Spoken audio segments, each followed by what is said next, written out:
நாளும் கர்த்தருடைய வார்த்தைக்கு நேராக நம்முடைய கவனத்தை நாம் திருப்புவோம். ஜீசஸ்.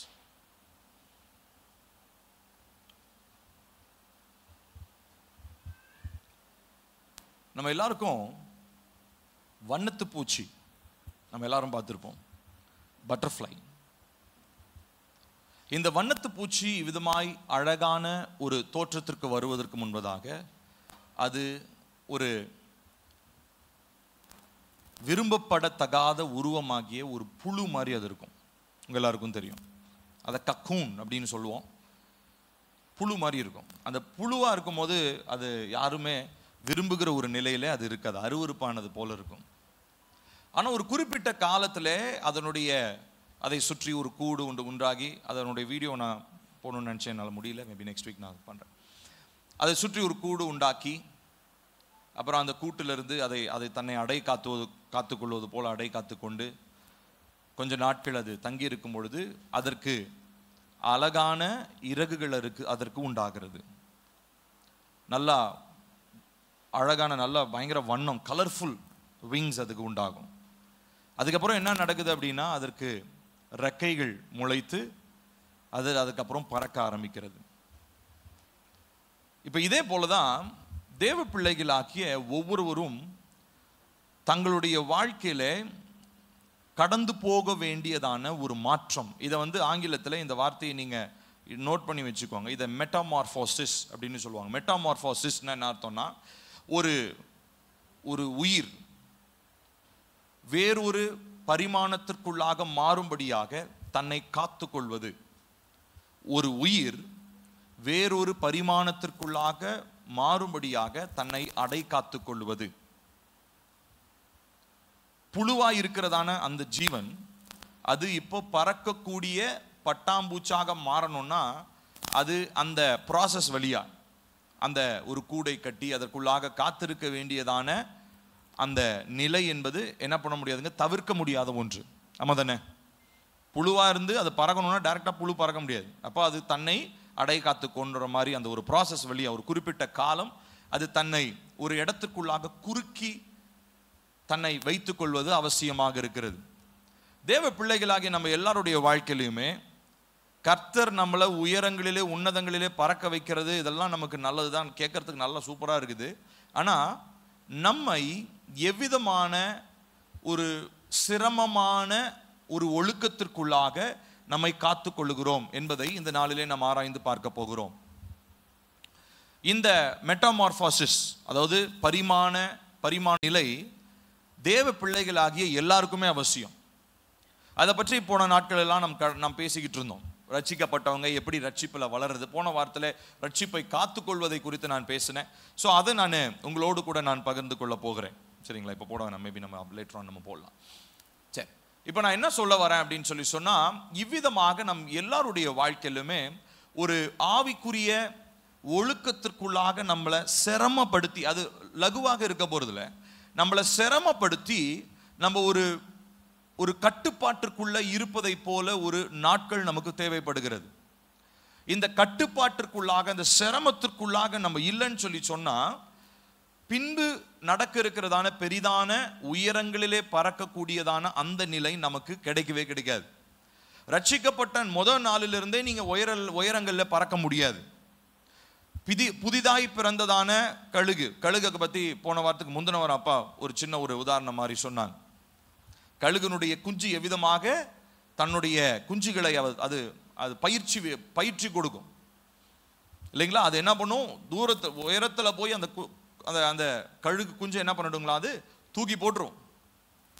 அதுக்கப்புறம் என்ன பண்ணும், அது சட்டைகளை அடித்து, இல்லைன்னா அது எவ்வளோ நேரத்துக்கு யோசிச்சு பாருங்க, எவ்வளோ நாட்களுக்கு தாய் கழுகு அந்த குஞ்சுகளுக்காக இரையை கொடுத்து கொண்டே இருக்கும். அப்போ அதுக்குன்னு ஒரு காலம் வரணும். அப்போ அதே போல தேவ பிள்ளைகளாகிய நம்ம புதிதாய் பிறந்த ரட்சிப்பின் அனுபவத்தை பெற்ற உடனே நம்ம யாருமே கழுகுகளை போல சட்டைகளை அடிச்செல்லாம் பறக்க முடியாது. அதுக்கு தான் வசனம் ஒன்று இருக்குது, கர்த்தருக்கு காத்திருக்கிறவர்கள் தான் சொல்லுது.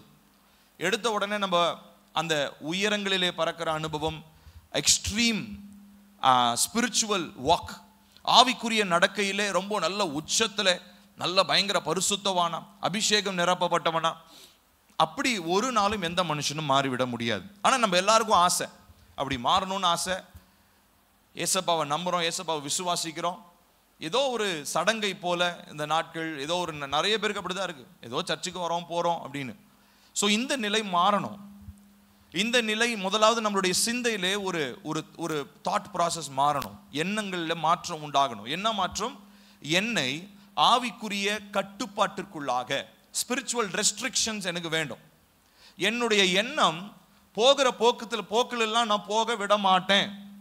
என்னுடைய சிந்தை தாறுமாறாக போக தோணும், ஆனால் நான் தாறுமாறாக போக நான் அனுமதிக்க மாட்டேன்னு சொல்லி ஆவிக்குரிய ஒழுக்கத்திற்கு நம்மளை சிரமப்படுத்தி, நம்மளை ஒரு ஒரு ஒரு கட்டுப்பாடு பண்ணி நம்ம நிலைத்திருக்கும் போது தான் ஆவிக்குரிய வாழ்க்கையில தேறின மனிதர்களாக கர்த்தர் விரும்புகிற அந்த உயரங்களிலே நம்மளால் என்ன பண்ண முடியும்? பறக்க முடியும். இதை முதலாவது நீங்க தெளிவா புரிஞ்சுக்கோங்க. ஸோ ஆவிக்குரிய ஒழுக்கம், ஆவிக்குரிய சிரமம், ஆவிக்குரிய கட்டுப்பாடு இல்லாம நீங்களும் நானும் தேவன் விரும்புகிற அந்த பூரணமான வளர்ச்சிக்குள்ள என்ன பண்ண முடியாதுங்க? வளர முடியாது. சரி, அப்போ இதெல்லாம் எப்படி நடக்கிறது? கர்த்தர் இதை குறித்து நமக்கு என்ன சொல்றாரு அப்படின்னு சொல்லி பார்க்கறதுக்கு முன்னாடி ஏன் லைஃப்ல இருந்து ஒரு காரியத்தை நான் பகிர்ந்து கொள்ள ஆசைப்படுகிறேன். நான் ஊழியத்துக்கு வந்த புதுசில் நான் மெசேஜ்லாம் நான் எடுத்ததில்லை. அப்பா மெசேஜ் எடுப்பாங்க, நான் ஒர்ஷிப்லாம் எடுப்பேன், உங்கள் எல்லாருக்கும் தெரியும். அதுக்கப்புறம் கொஞ்சம் கொஞ்சமாக கர்த்தருடைய வார்த்தையை பகிர்ந்து கொள்ள ஆரம்பிக்கும் போது எனக்குள்ள ஒரு மாற்றத்தை ஏற்படுத்தினார். இந்த மாற்றம்ன்றது நான் ஊழியத்துக்கு வந்த புதுசிலேயே எனக்கு வந்தது கிடையாது. நல்லா கவனிக்கணும். ஆவிக்குரிய தனிப்பட்ட வாழ்க்கையிலையும் சரி, என்னுடைய ஊழியத்திலையும் சரி, எடுத்த உடனே நான் இந்த அபிஷேகத்திற்குள்ளாகவும் இந்த மாற்றங்களுக்குள்ளாகவும் நான் வரலை. என்னுடைய பழைய பிரசங்கங்கள்லாம் எடுத்து நான் கேட்கும் போது எனக்கு ரொம்ப வித்தியாசமாக இருக்கும். இப்படி பேசியிருக்கிறோமே அப்படின்னு சொல்லி. என்னுடைய 10 வருடங்களுக்கு முன்பதாக இருந்த பிரசங்கத்திற்கும் இப்போ இருக்கிற பிரசங்கத்திற்கும் நிறைய மாற்றங்கள் இருக்கிறது. இப்போ இதை நான் கவனித்து பார்க்கும்போது எனக்கு ஒன்று நல்லா தெளிவாக புரியுது. என்ன அப்படின்னா, நான் தேவனுடைய சமூகத்தில் காத்திருக்கிறத பொறுத்து தான் என்னுடைய வளர்ச்சி இருக்கிறது. நான் ஒரு 10 வருஷத்துக்கு முன்னாடி கர்த்தருடைய சமூகத்தில் காத்திருந்ததை விட நான் இப்போ அதிகமாக செய்கிறேன்றதில் பெருமை இல்லை, நான் அதை நான் நினச்சி பார்க்குறேன். எனக்கு அதில் பெருமை கிடையாது, பெருமை பாராட்டுறதுக்கு நமக்கு யாருக்குமே தகுதி இல்லை. ஆனால் என்னால் அந்த வளர்ச்சியை நான் எதுக்கு நான் எதோட நான் சொல்ல முடியும், எதற்கு இணையாக சொல்ல முடியும் அப்படின்னு சொல்லி சொன்னால், நான் கர்த்தருடைய சமூகத்தில் என்னை விட்டு கொடுத்த அதை பொறுத்து, அந்த எவ்வளோ கழுவு நான் ஆண்டவர் சமூகத்தில் என்னுடைய மாம்சத்தை நான் விட்டு கொடுத்தனோ அந்த அளவுக்கு தான் என்னுடைய growth, என்னுடைய வளர்ச்சி, ஆவிக்குரிய நிலையில் என்னுடைய வளர்ச்சியை என்னாலே பார்க்க முடியுது. நான் உங்களுக்கு கொடுத்த அந்த கேள்வியை முதல்ல நான் போன வாரத்தில் நான் படித்தேன். அந்த கேள்விகள்லாம் படித்து நான் ஃபஸ்ட்டு எனக்குள்ள அந்த கேள்விகளுக்கான பதிலை எனக்கு நானே பதில் சொல்லிக்கொண்டேன். அப்போ அந்த கேள்வியை படிக்கும் போது என்னுடைய ஊழியத்தினுடைய துவக்க நாட்கள், நான் ரட்சிப்பில் இருந்த நாட்கள், நான் ரட்சிக்கப்பட்டும் அதுக்கப்புறம் தேவனை விட்டு தூரமாய் போன நாட்கள், அது எல்லா நாட்களும் என்னுடைய கண்களுக்கு முன்பதாக வந்தது. நான் அதெல்லாம் சற்று சிந்தித்து பார்த்தேன். அதை பார்க்கும்போது எனக்கு ஒன்று நல்லா புரிஞ்சது. நான் எந்த அளவுக்கு என்ன கர்த்தருடைய ஒழுக்கத்திற்கு என்னை விட்டு கொடுத்தனோ அப்போதான் நான் வளர்ந்துருக்கிறேன். அதுக்கு மற்ற டைமில் எனக்கு வளர்ச்சியே இல்லை. அதாவது மேபி எனக்கு வருடங்கள் ஆயிருக்கலாம். எனக்கு அனுபவம்ன்ற பேரில் நீங்கள் ஏதாவது ஒன்று சொல்லலாம், பில்லி அப்போ இருந்ததை விட இப்போ இதை நல்லா பண்ணுறாரு. ஆனால் தேவனுடைய பார்வையில் பில்லியினுடைய வளர்ச்சி என்ன, பில்லியினுடைய ஆவிக்குரிய நிலையின் வளர்ச்சி என்ன, இதை நான் போன வாரத்தில் நான் சிந்தித்து கொண்டிருந்தேன். போன வாரத்தில் நாங்கள் ஒரு ஊழியம் நிறைவேற்றுவதற்காக ஊட்டிக்கு நாங்கள் போயிருந்தோம். அதில் இரவு நேரத்தில் எனக்கு ஒரு நாள் தூக்கம் வரல, புது இடம்ன்றனால தூக்கம் வரல. அந்த இரவு நேரத்தில் இந்த காரியத்தை குறித்து நான் சிந்தித்து கொண்டு நான் ஜெபித்து கொண்டிருந்தேன். அப்போது ஜெபிக்கும் போது ஆவியானவர் என்னோடு கூட ஒரு சில காரியங்களை பேசினார். அப்போ எந்த அளவுக்கு அவர் என்னை நேசிக்கிறாருன்னு சொல்லி அவர் என்னோடு கூட அவருடைய அந்த ஒரு டீப் கான்வர்சேஷன், அவரோடு கூட ஆழமான ஆழ்ந்த ஒரு உரையாடலில் நானும் தேவனும் பேசி கொண்டிருந்தோம். எனக்கு ரொம்ப ஆறுதலாக ரொம்ப சந்தோஷமாக இருந்தது. அப்போ நான் நிர்ணயம் பண்ணி கொண்டேன், கர்த்தாவே, நான் இவ்விதமாய் ஆவிக்குரிய வாழ்க்கையில் என்னை ஒழுங்குபடுத்துவதில் இனிமேல் நான் என்ன பண்ண போகிறதில்ல, சோர்ந்து போகிறதில்ல. ரொம்ப முக்கியமாக இந்த நிலைக்கு வராதவங்களுக்காக நான் என்ன பண்ண போறேன்? ஜெபிக்க போறேன், அவங்களுக்கு நான் உற்சாகப்படுத்த போறேன்னு சொல்லி நான் ஒரு தீர்மானம் எடுத்தேன். அப்போ ஆண்டவர் இந்த காரியத்தை சபை மக்களோடு நீ பகிர்ந்து கொள்ளணும்னு சொல்லி சொன்னார். ஆகையினாலதான் இன்னைக்கு மிகுந்த பாரத்தோடு இந்த காரியத்தை உங்களோட நான் பகிர்ந்து கொள்ள போகிறேன். அப்ப கர்த்தர் எனக்கு காண்பித்ததான ஒரு வசனத்தை நாம் வாசிக்க போறோம்.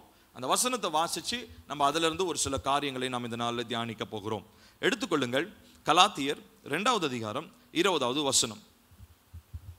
கலாத்தியர் 2வது அதிகாரம் 20வது வசனம்.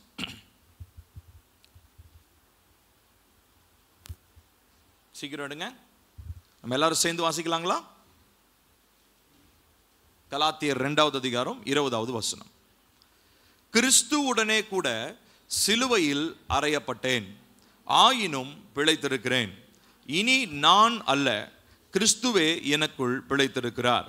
நான் இப்பொழுது மாம்சத்தில் பிழைத்திருக்கிறதோ, என்னில் அன்பு கூர்ந்து எனக்காக தம்மை தாமே ஒப்பு கொடுத்த தேவனுடைய குமாரனை பற்றும் விசுவாசத்தினாலே பிழைத்திருக்கிறேன்.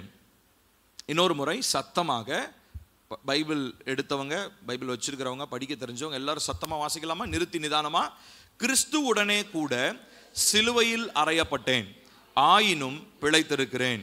இனி நான் அல்ல, கிறிஸ்துவே எனக்குள் பிழைத்திருக்கிறார். நான் இப்பொழுது மாம்சத்தில் பிழைத்திருக்கிறதோ, என்னில் அன்பு கூர்ந்து எனக்காக தம்மை தாமே ஒப்பு கொடுத்த தேவனுடைய குமாரனை பற்றும் விசுவாசத்தினாலே நான் பிழைத்திருக்கிறேன்.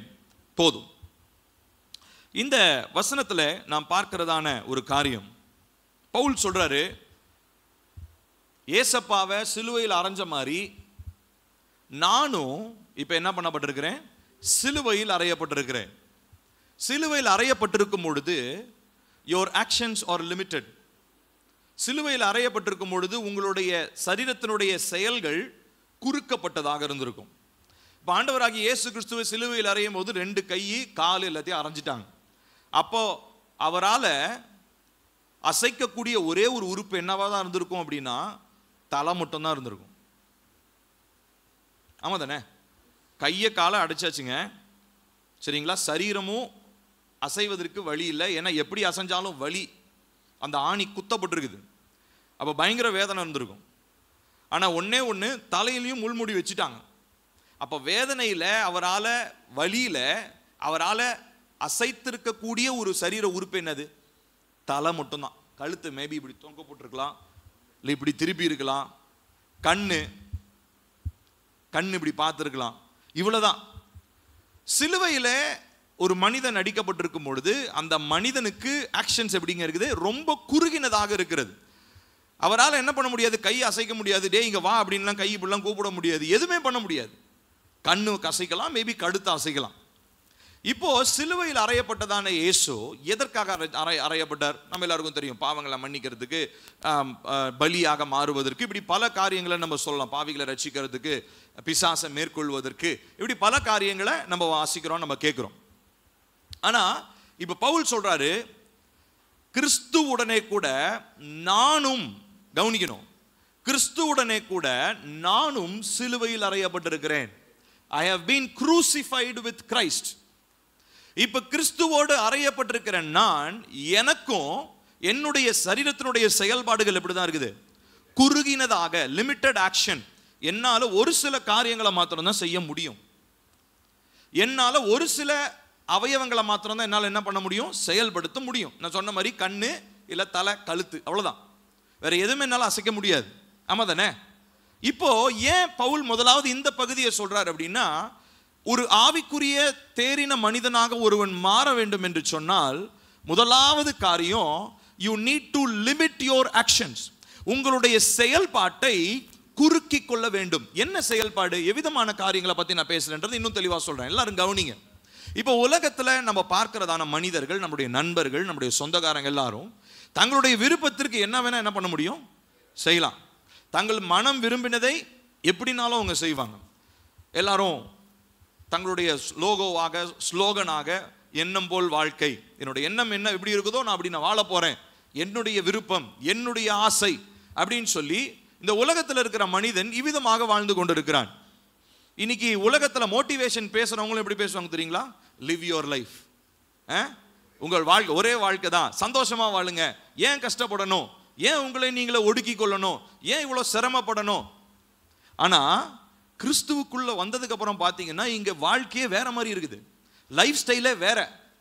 நம்ம இஷ்டத்துக்கு நம்ம நினைச்சதெல்லாம் என்ன பண்ண முடியாது, செய்ய முடியாதுன்னு இல்லை, செய்யலாம். ஆனா கர்த்தருடைய வார்த்தை சொல்லுது வேணாம் பண்றார், செய்யாத அப்படின்றார். இப்ப சிலுவையில் அறையப்பட்ட ஒரு மனுஷனுடைய நிலையை யோசிச்சு பாருங்க. அப்போ சிலுவையில் அறையப்படும் பொழுது நான் எதற்காக சிலுவையில் அறையப்படுகிறேன்? ஏனென்று சொன்னால் என்னுடைய மாம்சத்துல பாவம் தங்கி இருக்கிறது. என்ன தங்கி இருக்குதுங்க? பாவம் தங்கி இருக்குது. என்னுடைய மாம்சத்தினுடைய சரீரத்தின் அவயவங்கள் அநேக நேரங்களிலே அநீதியான காரியங்களினாலே என்ன பண்ணப்பட்டிருக்குதுங்க? நிரப்பப்பட்டிருக்கிறது. ஒரு சில நேரங்கள் என் இருதயத்திலே தங்கி இருக்கிறதான அசுத்தங்கள் என்னுடைய அவயவங்களை இயக்குகிறதா இருக்கிறது. ஒரு சில நேரங்களில் மூளையில் இருக்கிறதான ஒரு சில சிந்தனைகள் கர்த்தருடைய வார்த்தைக்கு விரோதமாக போகும்படி என்னை தூண்டுகிறது. இப்ப இதெல்லாம் ஒரு பக்கம் இருக்கலாம். ஆனா இதெல்லாம் இருந்தாலும், என்ன வந்தாலும் இங்க வந்தாலும், இதை நான் செயல்பாட்டில் கொடுக்காதபடி, செயல்பாட்டில் நான் செய்யாதபடி என்னை ஒரு காரியம் தடுத்து கொண்டிருக்கிறது. என்ன உணர்வு தெரியுமா? நான் கிறிஸ்துவுடனே கூட சிலுவையில் அறையப்பட்டிருக்கிறேன். அப்போ என்னுடைய செயல்பாடு உலக மனுஷனுடைய செயல்பாடு மாதிரி இஷ்டத்துக்கு யோசிச்சதை விரும்பினதை எல்லாம் என்ன பண்ண முடியாது, செய்ய முடியாது. If you are committed to follow Christ, கிறிஸ்துவை பின்பற்றும்படி நீங்கள் நிர்ணயித்து கொண்டிருப்பீர்கள் என்று சொன்னால் உங்களுடைய இருதயத்திலே தோன்றுவதை எல்லாம் செய்ய முடியாது. ஏசப்பாவுக்கு அது விருப்பம் கிடையாது. இதை தான் நம்ம என்னன்னு சொல்றோம்னா தேவனுடைய சித்தம்னு சொல்றோம். சொல்றது புரியுதா? ஸோ தேவ சித்தம்னு நீங்க சொல்லும் போது ஒரு விஷயத்தை நீங்க மறைமுகமா சொல்றீங்க, நான் கிறிஸ்துவுடனே கூட சிலுவையில் அறையப்பட்டு விட்டேன். அப்படின்னா என்ன அர்த்தம்? கிறிஸ்துவனுடைய ஆக்ஷன் என்னவோ அதுதான் என்னுடைய ஆக்ஷனா இருக்கும். கிறிஸ்துவனுடைய செயல்பாடு என்னவோ அதுதான் என்னுடைய செயல்பாடு. என்னுடைய செயல்பாடுகள் குறுகின வட்டத்திற்குள்ளாக இருக்குது. ஆனா இன்னைக்கு உலகம் சமுதாயம் நமக்கு கற்றுக் கொடுக்கிற தாட் ப்ராசஸ் என்ன? நம்ம மைண்டுக்குள்ள திணிக்கிறாங்க, no you need to come out of the box அப்படின்வாங்க. ஒரு பெட்டிக்குள்ள இருந்து வெளியே வா. இன்னும் கொஞ்சம் இப்ப இருக்கிறதான ஜெனரேஷன் ஜின்னு சொல்றாங்க, இப்ப இருக்கிற தலைமுறையினர், come out of the matrix. மேட்ரிக்ஸை விட்டு வெளியே வா. மேட்ரிக்ஸ்னா அது ஒரு மேட்ரிக்ஸ்ன்ற ஒரு மூவி, அது எத்தனை பேர் பார்த்தீங்கன்னு தெரியல. அந்த மூவியில் அப்படி தான் வரும். அவன் வந்து பார்த்தீங்கன்னா ஒரு கம்ப்யூட்டருக்குள்ளே இருக்கிற ஒரு மனுஷன் மாதிரி இருப்பான். அதிலிருந்து அவன் வெளியே வரணும்னு அவன் முயற்சி பண்ணுவான். இப்போ எல்லா மனுஷங்களுக்கும் இப்போ இருக்கிற தலைமுறையினருக்கு அதுதான் பேச்சு. நீ எந்த கட்டுப்பாடும் உனக்கு இல்லைப்பா, ஃப்ரீயா இரு, நீ ஒரு ஃப்ரீ பேர்ட், பறக்கும் பறவை, சுதந்திர பறவை, ரக்கை அடிச்சு நல்லா உன் இஷ்டத்துக்கு பற. இதுதான் இன்னைக்கு சமுதாயமும், ஏன் உங்கள் பிள்ளைகள் படிக்கிறதான கல்லூரியும் ஸ்கூல்லையும் அதான் பேசுறாங்க. ஆனா ஏசப்பா அந்த கான்செப்டுக்கு அப்படியே ஆப்போசிட்டான ஒரு விஷயத்த சொல்றாரு. கர்த்தருடைய வார்த்தை நமக்கு சொல்லுது, இல்லப்பா சும்மா கண்ட நேரத்தில் நீ என்ன பண்ணிட்டு இருக்க கூடாது, பறக்கக்கூடாது. நான் சொல்ற நேரத்தில் தான் நீ என்ன பண்ணணும், பறக்கணும். நான் சொல்ற எனக்கு பிரியமானதை தான் நீ பேசணும், எனக்கு பிரியமான இடத்துல தான் நீ நிக்கணும், எனக்கு பிரியமில்லாத மனிதர்களோட தான் நீ பழகணும். அப்போ இந்த ரெஸ்ட்ரிக்ஷன்ஸ் முதலாவது நம்ம கத்துக்கொள்ளணும். கர்த்தருடைய பிள்ளைகளை நம்ம மாறின அந்த முதல் நாளிலிருந்து நம்மளுடைய முதல் விஷயம், நம்ம கற்றுக்கொள்கிற முதல் விஷயம் என்ன தெரியுங்களா? அவருடைய லைஃப் ஸ்டைல், ஜீசஸோடைய லைஃப் ஸ்டைலை புரிஞ்சுக்கணும். இதுதான் நம்ம என்னன்னு சொல்றோம்னா டிசைபிள்ஷிப், சீஷத்துவம் அப்படின்னு சொல்றோம். சீஷத்துவத்தை பத்தி 2019 ஜனவரி மாதத்தில் நம்ம ஒரு 2 நாள் கேம்ப் மாதிரி வச்சிருந்தோம். எல்லாரும் வந்தீங்க, எல்லாரும் நல்லா கவனிச்சிங்க. ஆனால் சீஷத்துவத்தை ஜனவரியோடையே மறந்தாச்சு. அது எத்தனை பேர் ஞாபகம் வச்சிருக்கிறீங்கன்னு தெரில. ஆவி ஆத்மா சரீரம்னா என்ன, அதை எப்படி நம்ம தேவனுக்குள்ளாக கீழ்ப்படியும்படியாக அதை கொண்டு வருதுன்னு சொல்லி அநேக காரியங்களை நம்ம பேசணும். நான் நினைக்கிறேன் வருஷம் இனிமேல் டிசைபிள்ஷிப் கேம்ப்பு நம்ம சர்ச்சில் வைக்கணும். இந்த வருஷத்துலேயே வச்சிரும், சீக்கிரத்தில் நம்ம திட்டமிட்டு நம்ம வைப்போம், சரிங்களா? ஜெபிப்போம் அதுக்காக. நான் ஏன் சொல்கிறேன் அப்படின்னா, ஜீசஸ் வந்து என்ன பண்ணார், இயேசு என்ன பண்ணார், இந்த பூமிக்கு வந்து சிலுவையில் அறையப்படுறதுக்கு மாத்திரம் இல்லைங்க, இந்த பூமியில வந்து அவர் ஒரு 12 பேரை தெரிஞ்சு கொண்டு அந்த 12 பேருக்கு வாழ்கிற வாழ்க்கை முறையை என்ன பண்ணார், கற்றுக் கொடுத்தார். அந்த வாழ்க்கை முறையும் அங்க இருக்கிறதான அந்த இஸ்ரவேலர்கள் யூதர்கள் வாழ்கிற முறைமை அல்ல, பரலோக ராஜ்யத்தினுடைய முறைமையை கர்த்தர் என்ன பண்ணார், அவங்களுக்கு கற்றுக் கொடுத்தார். இப்போ இவங்களுடைய லைஃப் ரொம்ப ஸ்ட்ரேஞ்சா இருந்தது. ஏன்னா ஏசப்பா அவங்க கிட்ட சொன்னாரு, உனக்கு 4 ட்ரெஸ் இருந்ததுன்னா 4 ட்ரெஸ்ஸையும் தூக்கி போட்டுரு, ஒரே ஒரு ட்ரெஸ் வச்சுக்கோ. அப்புறம் வேற என்ன சொன்னாரு, அப்புறம் உனக்கு ஒரு செருப்பு ஒன்று போட்டுக்கோ, அவ்வளோதான். உன்னுடைய லைஃபை ரொம்ப சிம்பிளா மினிமலிஸ்ட்னு சொல்லுவாங்க. மினிமலிஸ்டிக், இருக்கிறதே குறைந்தபட்ச காரியங்களோடு தேவைகள், உனக்கு என்ன தேவையோ அதை மாத்திரம் வச்சுக்கோ. இதெல்லாம் சொல்லும் போது மனுஷனுக்கு ரொம்ப, அங்க இருக்கிறவங்களுக்குலாம் ரொம்ப கஷ்டமா இருந்தது. அதனால தான் போன வாரத்துக்கு முந்தின வாரம் உள்ள செய்தியில் நான் பேசினவங்களோடு கூட ஒரு சில போதனைகள்லாம் சொல்லும் போது ஒரு சில சீஷர்கள் என்ன பண்ணிட்டாங்க, ஜீசஸை விட்டு விலகி போயிட்டாங்க. ஏன்? அவங்க என்ன சொன்னாங்க, ஐயோ இதெல்லாம் என்னால் பின்பற்ற முடியாதுப்பா, என்ன இவ்வளோ கஷ்டமா இருக்குது அப்படின்னு சொன்ன உடனே இந்த பக்கம் திரும்பி அந்த 12 பேரை பார்த்து கேட்கிறாரு, நீங்களும் போய்விட மனதா இருக்கிறீங்களா அப்படின்னார். அப்போ அங்க இருக்கிற ஒரு சீசன் ஒருத்தர் சொல்றாரு, நாங்க யாரிடம் ஆண்டவரே போவோம், ஜீவன் தருகிற வார்த்தைகள் உம்மிடம் அல்லவா உண்டு. இப்போ இந்த மாதிரி இந்த சீசன் சொல்ற பதில் மாதிரி சொல்றவங்க நம்ம சர்ச்சில் எல்லாரும் இருக்க மாட்டாங்க. நல்லா கவனிங்க, நம்ம சர்ச்சில் ஒரு 120 பேர் 150 பேர் இருக்கிறோம்னு வச்சுக்கோமே, நம்ம எல்லாரும் இந்த வார்த்தைகளை சொல்லிவிட முடியாது. ஜீவன் தருகிற வார்த்தை உம்மிடம் அல்லவா இருக்குதுன்னு எல்லாரும் சொல்ல முடியாது. ஏன்னா அவருடைய போதனைகள் அவர் வாயிலிருந்து வர வர ஒரு சிலது நம்மை சிரமப்படுத்துவதாக இருக்கும். Certain teachings of the Lord which comes out of his servant's mouth is brought to you to constrain yourself.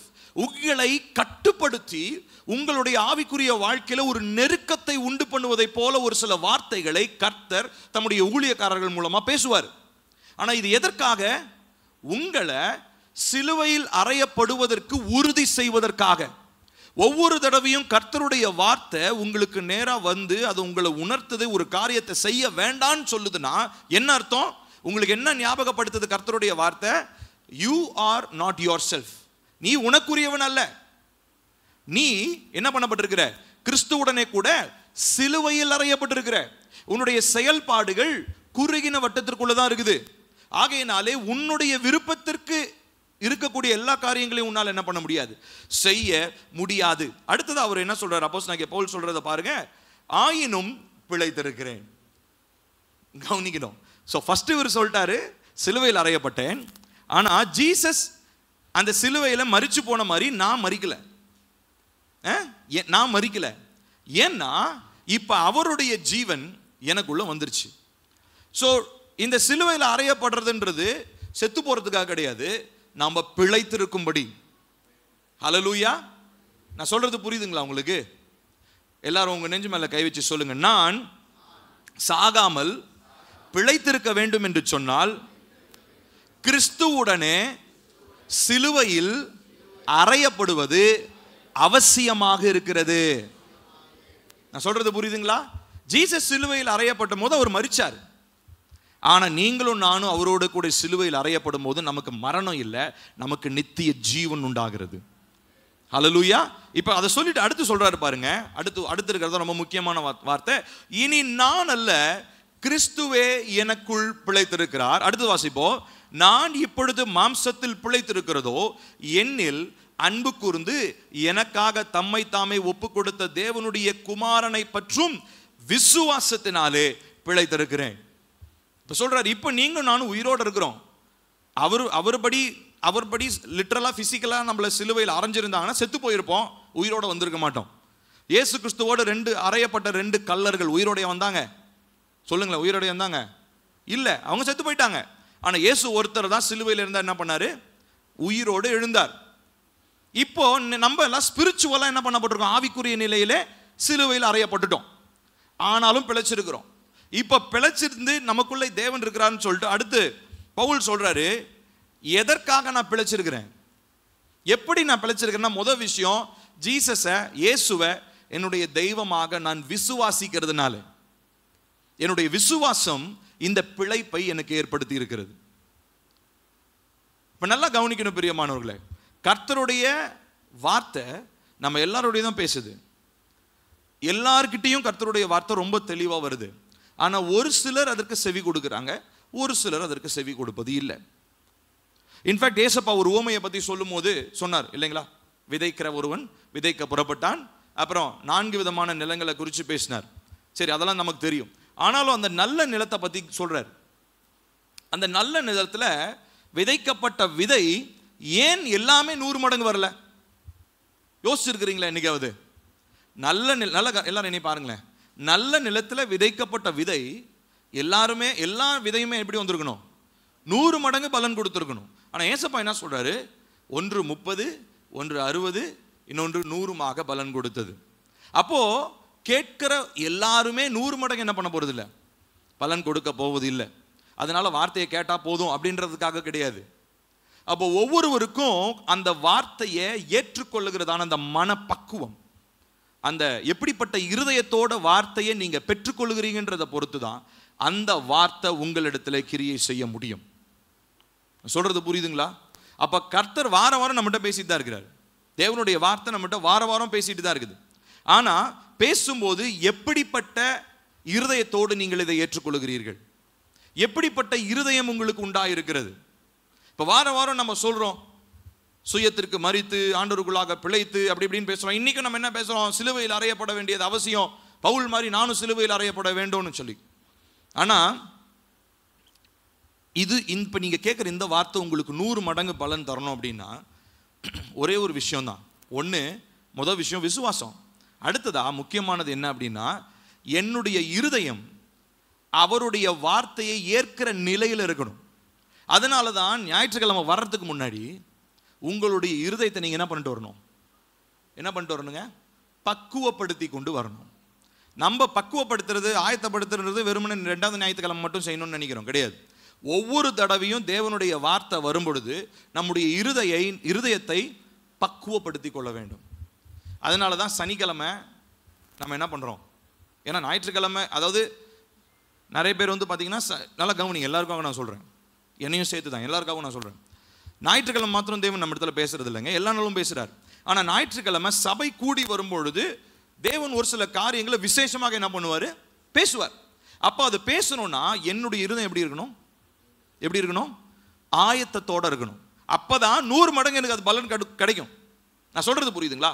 இப்ப சனிக்கிழமை நைட்டு தவிர்க்க முடியாத காரியங்கள் ஓகேங்க, திடீரென்று ஒரு ஒரு ஏதோ ஒன்று நடந்துச்சு, போறோம், ஓகே.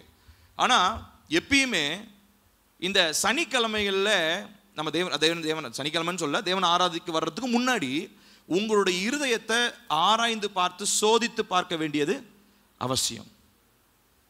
ஏன்னா நம்ம சனிக்கிழமை எங்கேயாவது ஊருக்கு போயிட்டு வந்திருப்போம், வேலை செய்வோம், ஃப்ரெண்ட்ஸோடு இருப்போம், அப்படி நாளைக்கு சர்ச்சுக்கு போகணும், அவ்வளோதான். அது மட்டும் தான் மைண்டில் இருக்கணும்.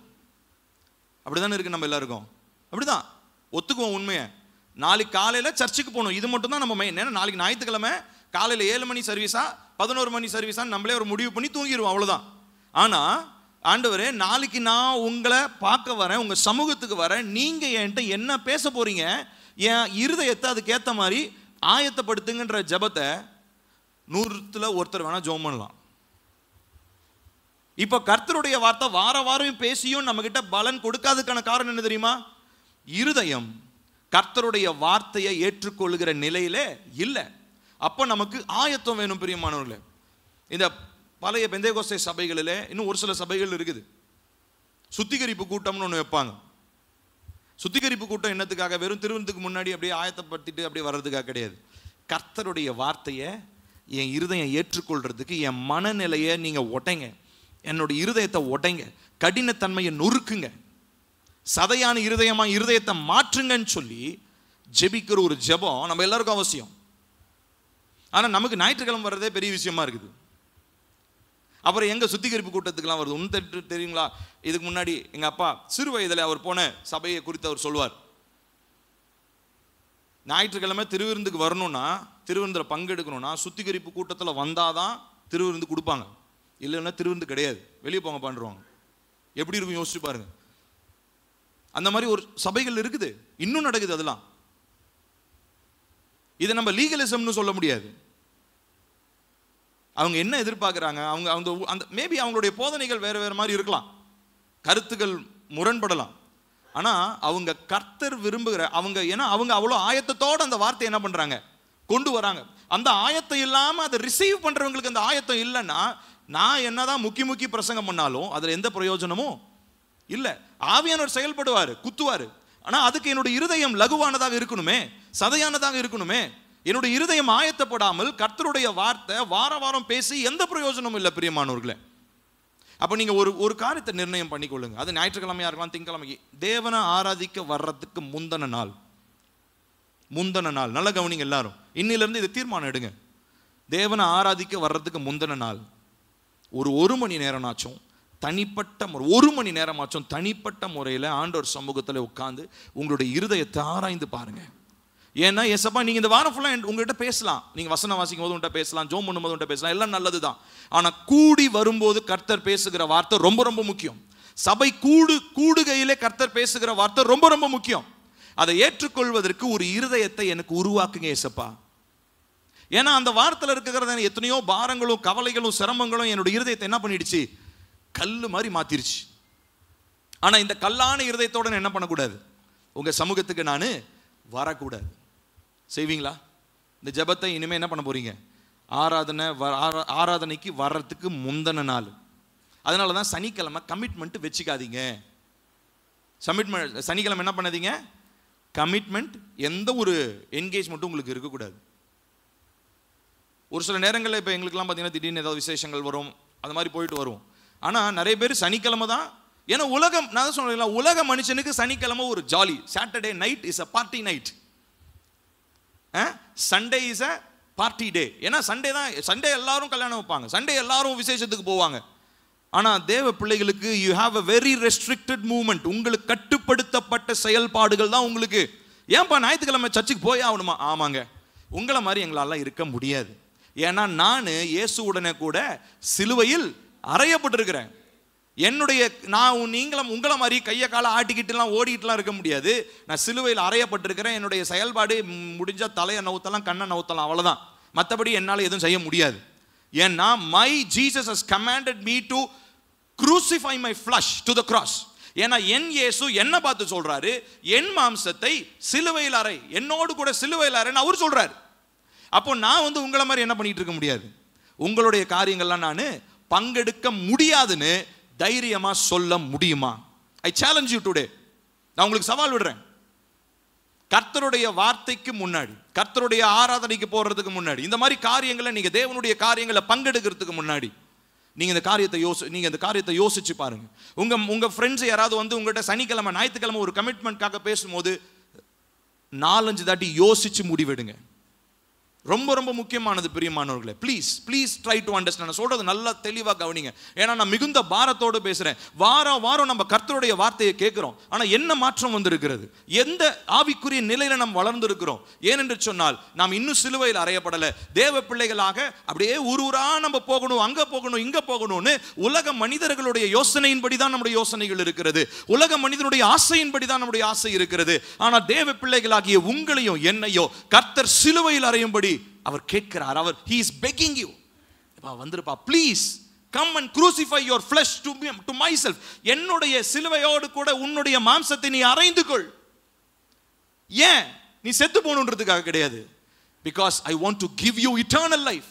நான் உனக்கு நித்திய ஜீவனை தரம்ப விரும்புகிறேன். அந்த நித்திய ஜீவன் ஏதோ செத்ததுக்கு அப்புறம் பரலோகத்துக்கு போறதுக்காக கிடையாது. அதுக்கு மாத்திரம் இல்ல, இப்ப இருந்த இந்த நித்திய ஜீவனை நீ அனுபவிக்கணும், இப்ப இருந்த இந்த சமாதானத்தை நீ பெற்றுக்கொள்ளணும், இப்ப இருந்த இந்த விடுதலை உனக்கு உண்டாகணும்ன்றதுக்காகத்தான் கர்த்தர் ஒவ்வொரு வாரமும் உங்ககிட்ட பேசிட்டு இருக்காரு. இப்ப பிரியமானவர்களே, நல்லா யோசிங்க, நல்லா சிந்தித்து பாருங்க. ஒவ்வொரு முறையும் கர்த்தருடைய ஆலயத்துக்கு நீங்க வர்றதுக்கு முந்தின நாள், முன்னாடினா காலையில கிளம்பும் போது 9 மணிக்கு ஜெபம்னா 8:30க்கு கிளம்பி வரும்போது ஜோம் பண்ணிட்டு வர்றது இல்லை. ஒரு முடிந்த ஒரு நாள் எடுத்துக்கொள்ளுங்கள். அந்த நாள் முழுசும் உங்களுடைய இருதயத்தை கான்டெம்ப்ளேட் சுய பரிசோதனை பண்ணி பாருங்க. ஏன்? கர்த்தருடைய வார்த்தை பேச போறாரு. கர்த்தர் என்னோட பேச போறாரு. என் இருதயத்துல கடினம் இருந்துச்சுன்னா அவருடைய வார்த்தை பிரயோஜனம் இல்லை. நிறைய பேர் அந்த வார்த்தையை கேட்டு 30 மடங்கு தான் பலன் கொடுக்குறீங்க, நிறைய பேர் 60 மடங்கு தான் பலன் தரீங்க. ஆனா கர்த்தருடைய வார்த்தை 100 மடங்கு பலன் தரும்படியாக தான் வல்லமையுடையது. கர்த்தருடைய வார்த்தை ஏசாயாவில் வாசிக்கிறோம், ஒரு நாளும் வெறுமையாய் திரும்புவது இல்லை. ஆனா ஏன் இன்னும் வெறுமையா இருக்குது? இன்னும் நம்மளுடைய வாழ்க்கை ஏன் வெறுமையா இருக்குது? ஏன்னா நிலம் இன்னும் உழப்படவில்லை. நிலம் கர்த்தருடைய வார்த்தையை ஏற்றுக்கொள்கிற அளவுக்கு அந்த தன்மைக்கு இன்னும் மாறல. அப்ப இந்த சிலுவையில் அறையப்படுதல் என்பது எதை குறிக்குதுங்க? நம்முடைய வாழ்க்கையில நம்முடைய இருதயத்தை ஒவ்வொரு நாளும் புடமிடுதலுக்கு அனுமதிக்க வேண்டியதை குறிக்கிறதாக இருக்கிறது. நீங்க எல்லாருமே நம்ம போன வருஷத்துல நவம்பர் மாசத்துல இருதயத்தின் ஆழங்கள் டிக் டீப் என்கிறதான ஒரு ஜெபத்தை நம்ம வச்சிருந்தோம். அதில் இருதயத்திற்காக நம்ம ஜெபிச்சோம். அது அந்த 21 நாளோட முடிஞ்சு போச்சு. அதுக்கப்புறம் டிக் டீப்பாவது ஒன்றாவதுன்ட்டு எல்லாம் மறந்தாச்சு. அதில் இருக்கிற ஜெபங்களை எத்தனை பேர் இன்னும் செய்கிறீங்கன்னு எனக்கு தெரியல. செஞ்சால் கர்த்தர் நிச்சயமாக அவங்கள ஆசீர்வதிப்பார். அதுக்கான பலன் உண்டு. ஏன்னா நம்முடைய இருதயம் அது ஒரு ஜெபத்தில் 21 நாளில் அப்படியே முழுவதுமாக அப்படியே கம்ப்ளீட்டாக புதிதான இருதயமாக ஆண்டவர் அப்படியே மாற்றிட்டாருன்ற ஒரு எண்ணம் உடையவங்களாக இருந்தீங்கன்னா நம்ம தப்பாக யோசிச்சுட்டு இருக்கோன்னு அர்த்தம். ஒவ்வொரு நாளும் நம்முடைய இருதயத்தின் புடமிடுதல், அந்த வழியாக அந்த புடமிடுதலை நாம் ஏற்றுக்கொள்ள வேண்டியது அவசியமாக இருக்குது. ஏன்? நான் கிறிஸ்துவுடனே கூட சிலுவையில் அறையப்பட்டிருக்கிறேன். இனி நான் அல்ல, கிறிஸ்து எனக்குள் ஜீவிக்கிறார், எனக்குள் வாழ்கிறார். எதற்காக? ஏன்னா அவருடைய விருப்பத்தை நான் நிறைவேற்றும்படியாக, அவருடைய சித்தத்தை நான் செய்யும்படியாக. ஆகையினாலே என்னுடைய செயல்பாடுகள் மனுஷன் உலகத்தில் இருக்கிற மற்ற மனுஷனுடைய செயல்பாடுகளை போல தாறுமாறாகவோ நினைச்ச போக்கிலேயோ மனம் போன போக்கிலேயோ இருக்க போவது இல்லை. அவர் என்ன செய்ய விரும்புகிறாரோ அதை தான் நான் செய்வேன், அதை தான் என்னால் செய்ய முடியும். அந்த கட்டுப்பாட்டிற்குள் நான் வாழ்கிறேன். ஏன்? அந்த கட்டுப்பாட்டுக்குள்ளே இருக்கும்போது தான், நான் முதல்ல சொன்ன அந்த பட்டர்ஃப்ளையோட கதையை மறந்துடாதீங்க. அது தன்னுடைய கூற்றுக்குள்ளாக ஒளித்து வைத்து கொண்டிருக்கும் போது மாத்திரம்தான் ஒரு குறிப்பிட்ட காலத்திற்கு பிறகு அழகான ஒரு வண்ணத்து பூச்சியாக அது என்ன ஆகுதுங்க? பறக்க ஆரம்பிக்கிறதாக இருக்கிறது. அப்போ உங்களுடைய ஆவிக்குரிய வாழ்க்கைக்கு உங்களை நீங்க தகுதிப்படுத்தணும்னா இந்த உலகத்தில் இருக்கிறதான காரியங்கள், பிளஷர்ஸ் ஆஃப் திஸ் வேர்ல்ட், ஆசா பாசங்களுக்கு உங்களை கட்டுப்படுத்தி ஒடுக்கி கொள்ள வேண்டியது மிகவும் அவசியமாக இருக்கிறது. இன்னும் ஒரு சில வசனங்களை எல்லாம் நாம் வாசிக்க போகிறோம். 1 கொரிந்தியர் 11வது அதிகாரம் 1வது வசனம்.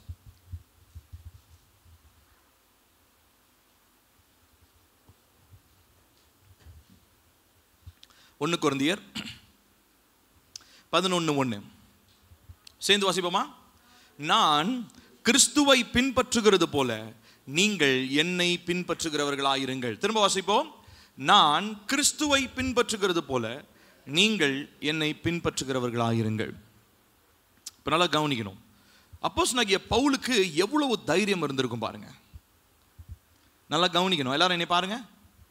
அப்போஸ்தலனாகிய பவுலுக்கு ஒரு கான்ஃபிடன்ஸ், ஒரு தைரியம் இருந்தது. என்ன தைரியம்னா, நான் கிறிஸ்துவை பின்பற்றுவது போல நீங்கள் என்னை பின்பற்றுங்கள்ன்ற ஒரு அசாதாரணமான ஒரு வார்த்தை. இது வேற லெவல். இதை யாருமே சொல்ல முடியாது. இப்படிப்பட்ட ஒரு தைரியம் உள்ள ஒரு துணிச்சலான ஒரு வார்த்தையை கொரிந்து சபைக்கு அவர் எழுதினார்னா எந்த அளவுக்கு அவர் கிறிஸ்துவை பின்பற்றி இருக்கணும். இந்த வசனத்தை நம்ம அப்படியே வாசிச்சுட்டு அப்படியே கண்ணை மூடிட்டு போறதுக்கு கிடையாது. இதை யோசிச்சு பாருங்க. நேற்று நானும் தம்பி டேனியெல்லாம் கொஞ்சம் வெளியே போயிருந்தோம். ஒரு ஒர்க்காக போயிருந்தோம். அப்பா வந்துட்டு சொன்னா, மாமா ஒரு காரில் வந்து பின்னாடி ஒரு ஸ்டிக்கர் போட்டிருந்தாங்க மாமா, அதை நான் ஃபோட்டோ எடுத்தேன் அப்படின்னு காமிச்சான். இப்போ அதில் போட்டிருந்துச்சு, காருக்கு பின்னாடி எழுதியிருந்தது, hi, to not follow me, follow Jesus. என்னை பின்தொடராது, இயேசுவை பின்தொடரு. நல்லது தான், ரொம்ப அருமையான சுவிசேஷம் சொல்றதுக்கு ரொம்ப அழகான ஒரு முறை. ஆனால் இவ்விதமாக நிறைய தேவ பிள்ளைங்க சாக்கு போக்கு சொல்லிட்டு தான் முன்மாதிரியான வாழ்க்கை வாழ்றதுக்கு எஸ்கேப் ஆகி ஓடிட்டு இருக்கிறோம். இப்போ ஒன்றும் இல்லைங்க. இப்போ ஒருத்தர் எங்க நான் உங்களை பின்பற்றணும் அப்படின்னு நினைக்கிறேன் அப்படின்னா, எனக்கு என்ன தைரியத்தில் வாப்பா கம் ஃபாலோ மீன்னு என்னால் சொல்ல முடியுமா? இயேசு கிறிஸ்து சொன்ன மாதிரி யோசிச்சு பாருங்க. முடியலன்னா அப்ப இன்னும் தேவன் விரும்புகிற வளர்ச்சிக்கு நாம் வளரலன்னு அர்த்தம். இப்போ உங்களை பார்த்து ஒருத்தர், ப்ரோ இல்லை சிஸ்டர், பிரதர், உங்களை நான் ஃபாலோ பண்ணணும்னு விரும்புகிறேன், உங்களை பின்பற்றணும்னு விரும்புகிறேன், உங்களுடைய காரியங்கள் ரொம்ப அமோகமாக ரொம்ப அழகாக இருக்குது, இது என்ன சோஷியல் மீடியாவா ஃபாலோ பண்ணுங்க, லைக் பண்ணுங்க, ஷேர் பண்ணுங்க, சப்ஸ்கிரைப் பண்ணுங்கன்னு சொல்லிட்டு தெரியறதுக்கு இல்லைங்க. இது அழிவில்லாத ஒரு காரியம். கர்த்தருடைய வார்த்தையை கீழ்ப்படிஞ்சு வாழ்ந்து நான் முன்மாதிரியா இருக்கிறேன்ற ஒரு தைரியம் எனக்கு இருந்தா, ஒரு மனுஷன் என்னை பார்த்து சொல்லும்போது எஸ் ஃபாலோ மீ. சிம்பிளா இன்னொரு எக்ஸாம்பிள் சொல்றேன். நம்ம ஆல்வின் இருக்கான்ல, ஆல்வின் அப்புறம் நம்ம சின்ன பிள்ளைங்களாம் இருக்காங்க. நான் 2 வாரத்துக்கு முன்னாடி பிரவீன் வீட்டுக்கு ப்ரேயருக்கு போயிருந்தோம். அப்போ ஆல்வின் வந்து என் பக்கத்தில் வந்து சொன்னான், மாமா நான் ஜோம் பண்ணும்போது என்னை மாதிரியே ஜோம் பண்ணிட்டு இருந்தேன்.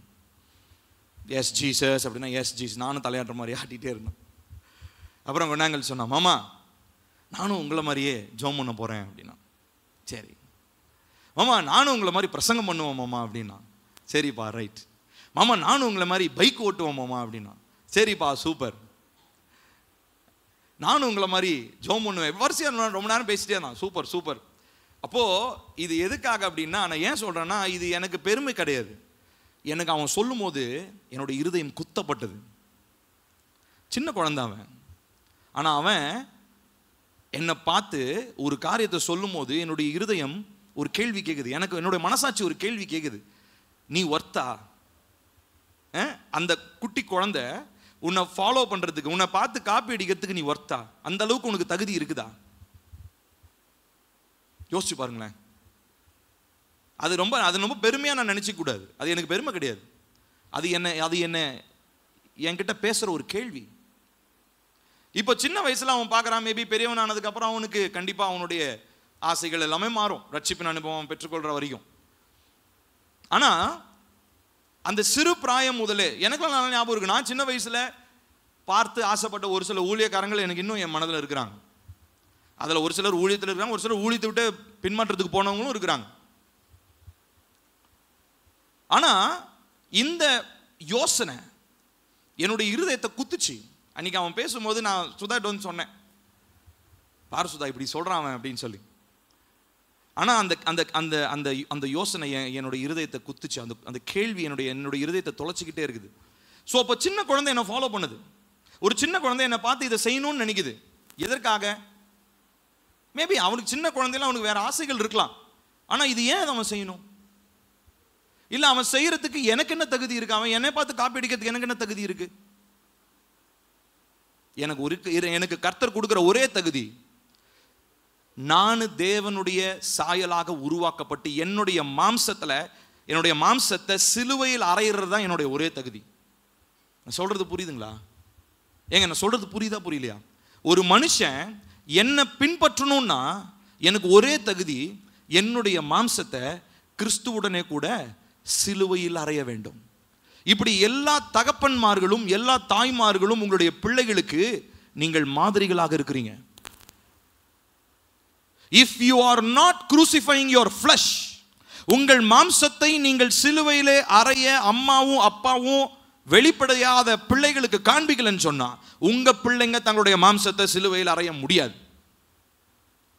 அப்ப பெற்றோர்கள் நம்ம ஒவ்வொருத்தருமே ஒவ்வொரு காரியங்களிலும் நம்முடைய மாம்சத்தை சிலுவையில் அறைவதை நம்ம பிரதானப்படுத்தணும். அது வெளிப்படையா நம்ம பிள்ளைங்களுக்கு தெரியணும். சண்டை போடும்போது நம்ம பிள்ளைகளுக்கு முன்னாடி சண்டை போடுறது இல்லை. ஆனால் தேவனுக்காக வாழ்ந்து காட்டுற விஷயத்துல பிள்ளைகளுக்கு முன்பதாக நம்ம வாழ்ந்து காட்டணும். ஏன்? இன்னைக்கு என்னால் சொல்ல முடியும், எங்க அப்பா ஊழியம் செஞ்ச மாதிரி நான் என்ன பண்ணோம்? ஊழியம் செய்ய முடியும். எங்க தாத்தா ஊழியம் செஞ்ச மாதிரி என்னால் ஊழியம் செய்ய முடியும். ஏன்னா அவங்க செஞ்ச ஊழியத்தை நான் என்ன பண்ணியிருக்கேன்? பார்த்துருக்கிறேன். அவங்க தங்களுடைய மாம்சத்தை சிலுவையில் அறைந்து வாழ்ந்ததை நான் என்ன பண்ணியிருக்கிறேன்? பார்த்துருக்கிறேன். ஸோ அது உங்கள் குடும்பத்தில் தான் இருக்கணும். ஒருவேளை உங்கள் குடும்பத்தில் இல்லாத நீங்கள் மட்டும் ரட்சிக்கப்பட்டவங்களா இருக்கலாங்க. உங்கள் குடும்பத்தில் யாருமே அந்த மாதிரி ஒரு எக்ஸாம்பிளாக ரோல் மாடலாக இல்லாமல் இருந்திருக்கலாம். ஆனால் நீங்கள் ஏன் அப்படிப்பட்டவர்களாக மாறக்கூடாது? நீங்கள் ஒரு ரோல் மாடலை பார்க்கறதுக்கு பதிலாக நீங்கள் ஏன் உங்களுக்கு நீங்களே தேவன் விரும்புகிற ஒரு பாத்திரமாக நீங்கள் ஏன் மாறக்கூடாது?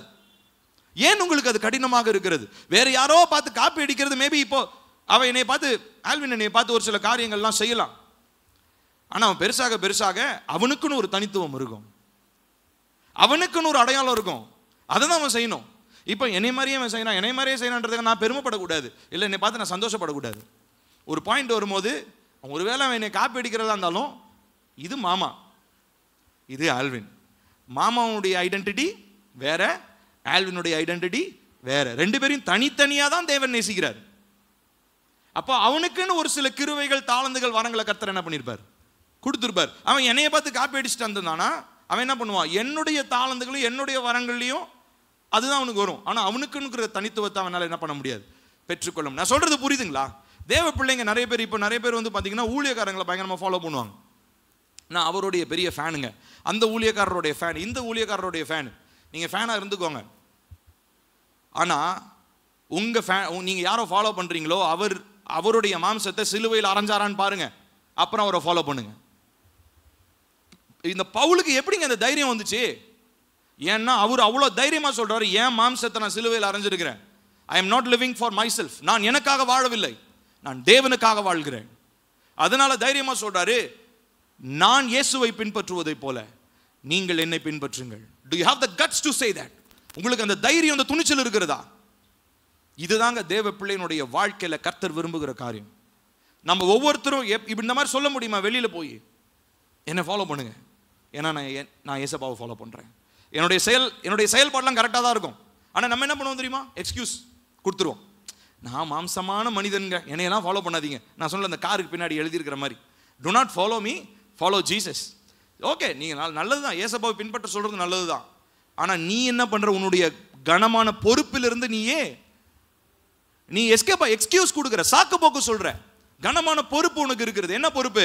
உன் மாம்சத்தை தினந்தோறும் சிலுவையில் அறைந்து இந்த உலகத்துக்கு முன்பதாக மாதிரியாக வாழ்ந்து உன்னை பின்பற்ற வேண்டும் என்று சொல்லுகிற மனிதனை பார்த்து தைரியமாக என்னை பின்பற்று, ஏனென்றால் நான் இயேசுவை பின்பற்றுகிறேன், ஏனென்றால் என் மாம்சத்தை தினந்தோறும் நான் சிலுவையில் அறைகிறேன், ஏனென்றால் என்னுடைய வழிகள் அவருக்கு பிரியமான வழிகள் என்று உங்களால் தைரியமாக சொல்ல முடியுமா? பிரியமானவர்களே, இந்த கால வேளையில கர்த்தர் நம்மை இந்த வசனத்தில் நாளை நம்மோடு கூட பேசி கொண்டிருக்கிறார். இதை தவிர்த்து,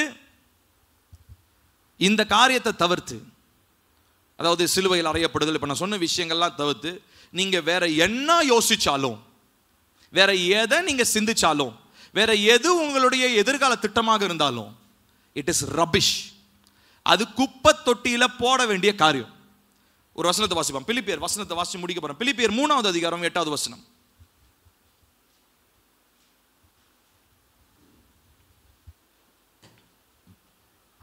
ஓ ஜீசஸ். பிலிப்பியர் 3:8 வாசிப்போமா? அது மாத்திரமல்ல, என் கர்த்தராகிய கிறிஸ்து இயேசுவை அறிகிற அறிவின் மேன்மைக்காக எல்லாவற்றையும் நஷ்டம் என்று எண்ணிக்கொண்டிருக்கிறேன். திரும்ப வாசிப்போம், சத்தத்தை உயர்த்தி. அது மாத்திரமல்ல, என் கர்த்தராகிய கிறிஸ்து இயேசுவை அறிகிற அறிவின் மேன்மைக்காக எல்லாவற்றையும் நஷ்டம் என்று எண்ணிக்கொண்டிருக்கிறேன். பவுல் சொல்றாரு, நான் இயேசுவை அறிந்து கொள்ற அறிவுக்காக இந்த உலகத்தில் இருக்கக்கூடிய மற்ற எல்லா காரியம் எது? இப்போ நான் சொன்ன மாதிரி இந்த உலகத்தினுடைய ஆசாபாசங்கள், என் விருப்பத்துக்கு செய்வது, என் இஷ்டத்திற்கு நடப்பது, உலகத்தில் வாழ்கிற மனிதர்கள் மாதிரி வாழ்றது, இது எல்லாமே என் பார்வையில் நான் எப்படி நம்ம பார்க்குறேன்? இது ரபிஷ், இது குப்பை, சீப்போ. அழுகுன ஒரு பழத்தை கொண்டு வந்து உங்கள் வீட்டு மேஜை மேலே வைப்பீங்களா? என்ன பண்ணுவீங்க? அதை உடனே குப்பையில் போடுவீங்க. ஏன்? அது நாற்றம் எடுக்கும். அது விரும்பப்படத்தக்க ஒரு வாசனை கிடையாது. அப்படி வச்சிருந்தா இடம் முழுசும் ஈயா முக்கியம், நாற்றம் எடுக்கும். அது அந்த இடத்தையே அது நாரி போக பண்ணும். பிரியமானவர்களே, இப்படிதான் நம்மளுடைய இருதயத்தில் என்ன தெரியுமா இருக்குது? அவங்க அதை செய்யறாங்க, நானும் அதை செஞ்சு பார்க்குறேன் அப்படின்னா உங்களுக்குள்ள இன்னும் என்ன இருக்குன்னு அர்த்தம்? அழுகின பழங்கள் இருக்குது.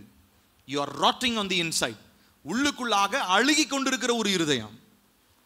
உலக மனுஷனுடைய செயல்பாடுகளை நானும் செய்யணும்னா இருதயம் அழுகி கொண்டிருக்கிறது என்று சொல்லி அர்த்தம். மேபி இப்போ உள்ள அந்த இருதயம் நல்லா இருக்கிற மாதிரி இருக்கலாம், ஆனால் சீக்கிரத்தில் நாற்றம் வெளியே வரும். சீக்கிரத்தில் நாற்றம் வெளியே வரும். ஏசப்பா ரொம்ப ஸ்ட்ராங்காக ஒரு சில இடங்களில் பரிசேயர் சதுசேயர் சாடி பேசினார். அப்போ அவங்கள பார்த்து சொன்ன ஒரு வார்த்தை, எல்லாம் வெள்ளை அடிக்கப்பட்ட கல்லறைகளாக இருக்கிறீங்கடான்றார். ஏன்? வெளியில் எப்படி இருக்கு? கல்லறை நல்லா பூசி நல்ல அழகான ஒரு மானுமெண்ட், போய் அழகாக நின்று ஃபோட்டோ எடுத்துகிட்டு வரலாம். எங்கள் அப்பா இவர் தான், எங்கள் தாத்தா இவர் தான், எங்கள் பாட்டி இவர் தான் சொல்லி ஃபோட்டோ எடுத்துக்கலாம். ஆனால் உள்ள நோண்டி பார்த்தீங்கன்னா தெரியும், அழுகி போனதான எலும்பு கூடு, நாற்றம் எடுக்கக்கூடிய காரியம். இப்படி தான் சொல்கிறாரு ஜீசஸ். ஏன்? அவங்களோட லைஃப் எப்படி இருந்தது? எல்லாரும் முன்னாடி ஒரு மரியாதை உள்ள ஒரு வாழ்க்கை நான் வாழணும்னு சொல்லி முற்சந்தையில் நின்று எல்லாருக்கும் தெரிகிற மாதிரி மத ரீதியாக மத சடங்குகளை முதன்மைப்படுத்தின மனிதர்களா இருந்தானுங்க அவனுங்க. லீகலிஸ்டிக். அப்புறம் எப்படி இருந்தாங்க? தங்களுக்கு ஆதாயம் வருவித்துக் கொள்ளணுன்றதுக்காக அவனுடைய அம்மா அப்பாவை கவனிக்கிறதெல்லாம் வேணாம், எல்லாம் எனக்கு வந்து காணிக்க கொடுங்க, உங்க அம்மா அப்பாவை கவனிக்கிற மாதிரி தான் அது அப்படின்றானுங்க. இப்படி பல போதனைகளை சொல்லி மக்களை வஞ்சித்து ஏமாத்தி திசை திருப்புறவங்களை பார்த்து தான் ஜீசஸ் என்ன சொன்னாரு? வெள்ளையடிக்கப்பட்ட கல்லறைகளே. இப்போ பிரியமானவர்களே, கொஞ்சம் யோசிச்சு பாருங்க, உங்களுடைய இருதயத்தில் தங்கி இருக்கிற காரியம் என்ன? உங்கள் இருதயத்தில் மறைந்திருக்கிற யோசனைகள் என்ன? ஏன்னா இயேசுவை அறிகிற அறிவுக்காக ஒரு சில காரியங்கள்ல நிறைய காரியங்கள் இருக்குது. அதை நீங்க என்ன பண்ணணுமா? நஷ்டமும் எல்லாவற்றையும் நஷ்டம் என்று எண்ணிக்கொண்டு அதை வெளியேற்ற வேண்டியது, டு எக்ஸ்பெல் இட் அவுட், அதை வெளியேற்ற வேண்டியது அவசியம். உங்களுடைய இருதயத்தை நான் சொன்ன மாதிரி இந்த 21 நாள் மாத்திரம் இல்லைங்க, முடிஞ்ச அந்த பிரசங்கங்கள்லாம் நம்மளுடைய யூடியூப்னுடைய நம்முடைய சேனல் இருக்குது. நான் திரும்ப வேணா அந்த லிங்க் அனுப்புகிறேன். அந்த 9 நாட்கள் தொடர்ச்சி அந்த இருதயத்தினுடைய காரியம் சுத்திகரிப்புக்காக நம்ம ஜோம் பண்ணோம், அதுக்காக காரியங்களை நம்ம பேசணும். அதை திரும்ப கேளுங்க, தயவு செஞ்சு கேளுங்க. உங்களை யாரும் like, share, subscribe, count, view இதுக்காகலாம் நான் கேட்கல. உங்க இருதயம் மாற்றப்படணும், நம்ம இருதயம் மாற்றப்படணும். ஏன்? கிறிஸ்துவோடு கூட சிலுவையில் அறையப்படுகிற அனுபவம் நமக்கு வேணும் பிரியமானவர்களே. இல்லை என்று சொன்னால் நீங்களும் நானும் இந்த நாட்களில் விதமாய் வந்து ஆலயத்தில் உட்கார்றதால எந்த பிரயோஜனமும் கிடையாது.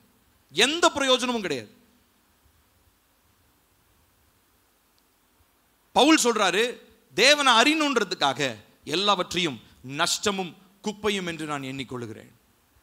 அப்போ உங்க ஃப்ரெண்ட் வந்து உங்களை அப்படியே ரொம்ப அழகா உங்களை டெம்ப்ட் பண்றாருன்னு வச்சுக்கோங்க. வாடா டே வாடா, இந்த ஒரு ஞாயிற்றுக்கிழமை கொஞ்சம் லீவ் போட்டு வாடா அப்படின்னா டோன்ட் கோ, போகாதீங்க. ஏன்? கிறிஸ்துவை அறிகிற மேன்மைக்காக ஃப்ரெண்டோடு ஊருக்கு போறது, டூருக்கு போறதை என்ன பண்றேன்? நஷ்டமும் குப்பையும் என்று எனக்கு நான் ஏங்க இது சொல்றேன்? நீங்களாம் சர்ச்சுக்கு வந்து அட்டண்டன்ஸ் போடணுன்றதுக்காகவா? இல்லை நீங்கள் வந்தால் காணிக்க வரணுன்றதுக்காகவா? ஒருவேளை அப்படிப்பட்ட இருதயத்திலோட நான் பேசுறேன்னு சொல்லி சொன்னால் நான் ஊழியக்காரன் கிடையாதுங்க. நான் ஏன் இவ்வளோ ஆழமாக நான் சொல்றேன்? நான் ஏன் இவ்வளோ அழுத்தம் திருத்தமாக நான் சொல்றேன்? ஏன்னா நம்ம எல்லாருமே தேவன் விரும்புகிற புடமிடுதலுக்குள்ள வரணும் பிரியமானவர்களே. நம்ம எல்லாரும் தேவன் விரும்புகிற அந்த அவருடைய சாயலாக மாற்றப்பட வேண்டும் பிரியமானவர்களே. அப்ப நீங்க ஒவ்வொரு நாளும் உங்களை நயவஞ்சகமாக உங்ககிட்ட பேசுகிற இழுக்கிற மனுஷன் கிட்ட தைரியமா சொல்லுங்க, no, to know Christ is better than parting with you. உன்னோடு கூட சேர்ந்து நான் உன் ஃபங்க்ஷன்ல பங்கெடுக்கிறத விட இயேசுவை குறித்து நான் அறிந்து கொள்வது அதிக மேன்மை. ஹல்லேலூயா. இந்த தீர்மானத்தை நீங்க எடுங்க பிரியமானவர்களே, ப்ளீஸ். நான் தான் சொல்லல ஞாயிற்றுக்கிழமை நீங்க எல்லாம் வரணும், இதுக்காக நான் சொல்ல, காணிக்க போடணும் இதுக்காக சொல்ல, உங்க தனிப்பட்ட ஆவிக்குரிய வளர்ச்சிக்காக தான் நான் சொல்றேன். இதுல எந்த விதமான பர்சனல் அஜெண்டாவும் கிடையாது. என்னுடைய தனிப்பட்ட விதத்தில் நான் எந்த இருதயத்தோடு உங்கள்கிட்ட பேசல. என்னுடைய இருதயத்தை கர்த்தர் அறிவார். நான் உண்மை முத்தமுள்ள கர்த்தருடைய பலிபீடத்தில் நான் சொல்றேன், உங்களுடைய கர்த்தருடைய காரியங்களுக்கு நீங்கள் இடம் கொடுங்க. கர்த்தர் உங்களோடு பேசுவதற்கு இடம் கொடுங்க. கர்த்தர் அறிகிற அறிவுக்காக மற்ற எல்லாத்தையும் தூக்கி போடுங்க ஓரமா. அதனால தான் சொன்னேன், ஆலயத்துக்கு வர்றதுக்கு முன்னாடி உங்களை ஆயத்தப்படுத்துங்க. உங்களுடைய இருதயத்தை சோதித்து பாருங்க. Saturday is a day to reflect upon your life. உங்க வாழ்க்கை நீங்க என்ன வாழ்ந்தீங்க, என்ன செஞ்சீங்க, என்ன போனீங்க, என்ன பேசுனீங்க எல்லான்றதையும் சிந்தித்து பார்க்குற ஒரு நேரம், ஒரு நாள். அதனால தான் சனிக்கிழமை உபவாச ஜெபம் வச்சிருக்கிறோம். சரி, நீங்க உபவாச ஜெபம் வர முடியலனாலும் அட்லீஸ்ட் நீங்க வேலைக்கு போயிட்டு வந்து சாயங்கால நேரத்தில் ஒரு மணி நேரம் மேபி நீங்கள் ஃபேமிலியாக உட்காந்து ஜோம் பண்ணலாம், இல்லை தனிப்பட்ட முறையில் ஜோம் பண்ணலாம். எதற்காக ஜோம் பண்ணுறீங்க? கர்த்தாவே என்னோட இருதயத்தை பக்குவப்படுத்துங்க, கடினத்தன்மையை உடைச்சிருங்க, தேவையில்லாத தூக்கி போட்டுருங்க. ஏன்னா நாளைக்கு போய் உங்கள் வார்த்தையை நான் என்ன பண்ண போகிறேன்? கேட்க போகிறேன். அது வெறும் 30, 60 இல்லை, 100 மடங்கு எனக்கு பலன் தரணும். அப்போ என்னுடைய இருதயத்தில் நான் இவ்விதமாக நிர்ணயித்து கொண்டு கர்த்தருடைய சமூகத்தில் ஜெபிக்க வேண்டியது மிகவும் அவசியமாக இருக்கிறது பிரியமானவர்களே. ஸோ சொல்லுங்க ஆண்டவர்கிட்ட, ஆண்டவரே உங்களை அறிகிற அறிவுக்காக நான் எல்லாவற்றையும் நஷ்டமும் குப்பையும் என்று எண்ணுகிறேன். எல்லாரும் உங்க நெஞ்சு மேல கை வச்சு சொல்லலாமா? நான் கிறிஸ்து இயேசுவை அறிகிற அறிவின் மேன்மைக்காக எல்லாவற்றையும் நஷ்டம் என்று குப்பையுமாக எண்ணிக்கொள்ள எனக்கு பலன் தாருங்க ஏசப்பா. ஹல்லேலூயா. இதை நீங்க ஜெபம் பண்ணுங்க ஒவ்வொரு நாளும். ஏசப்பா உங்களை பற்றி அறிகிற அறிவு தான் எனக்கு ரொம்ப, அதுதான் என்னுடைய உச்சக்கட்ட காரியம், என்னுடைய வாழ்க்கையில் அதுதான் பிரதானம். அதுக்கப்புறம் தான் மற்ற எல்லாமே அப்படின்னு சொல்லி ஒரு தீர்மானத்தினால நம்ம எடுக்க வேண்டியது அவசியமாக இருக்கிறது. இன்னொரு இடத்துல கலாத்தியர் 5வது அதிகாரம் 24வது வசனத்துல விதமாக பவுல் சொல்லுகிறார், கிறிஸ்துவினுடையவர்கள், கலாத்தியர் 5:24 நான் வாசிக்கிறேன், கவனிங்க. கிறிஸ்துவினுடையவர்கள் தங்கள் மாம்சத்தையும் அதன் ஆசை இச்சைகளையும் சிலுவையில் அறைந்திருக்கிறார்கள். கலாத்தியர் 5:24.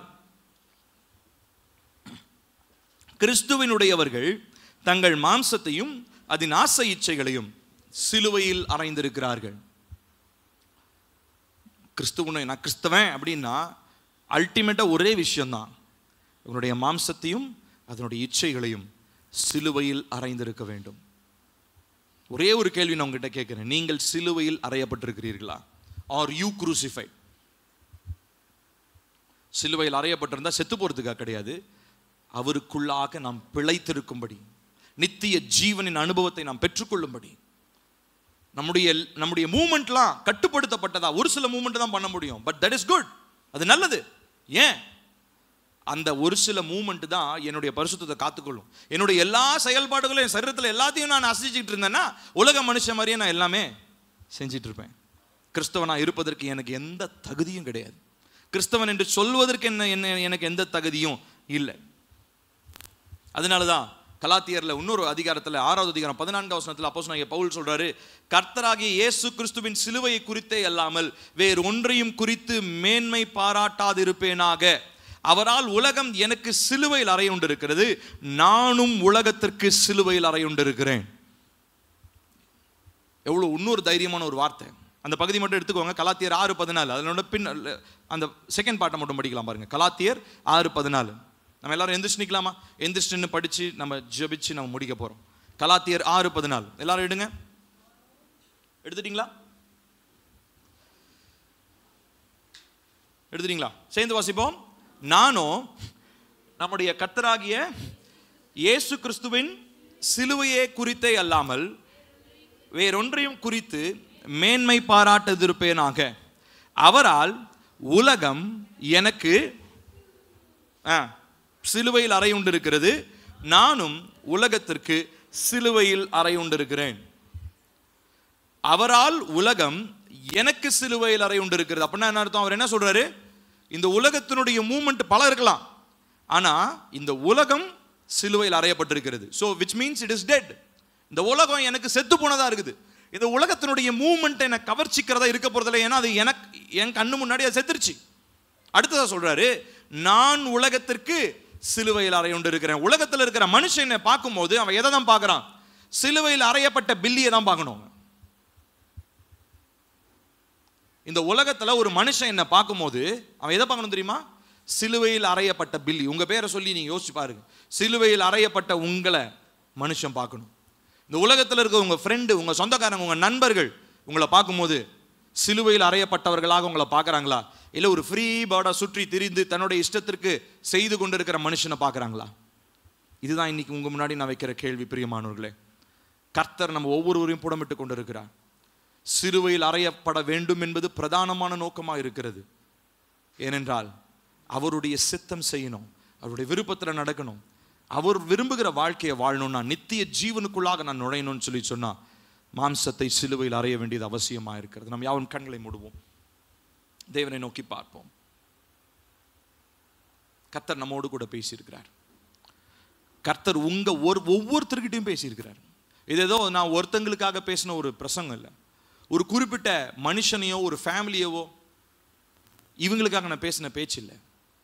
இந்த வார்த்தை கர்த்தர் சபையில் இருக்கிற ஒவ்வொருவரும், இதை ஆன்லைனில் பார்த்துட்டு இருக்கிற ஒவ்வொருவரும், இதை மேபி இனிமேல் லேட்டர் ஆன் பார்க்க போகிற ஒவ்வொருவரும் உங்ககிட்ட தான் கர்த்தர் பேசுகிறார். கர்த்தருடைய வார்த்தை இது. இந்த நாளில் ஒரு தீர்மானம் எடுங்க. எசப்பா, சிலுவையில் அறையப்பட்ட உங்களுடைய சரீரம் எவ்விதமாய் கட்டுப்படுத்தப்பட்டு ஒரு சில செயல்கள் மாத்திரமே செய்ய முடிந்ததா இருந்ததோ, அதே போல என்னுடைய சரீரம், என்னுடைய மாம்சமும் என்னுடைய வாழ்க்கையும் உம்மோடு கூட சிலுவையில் அறையப்படட்டும்.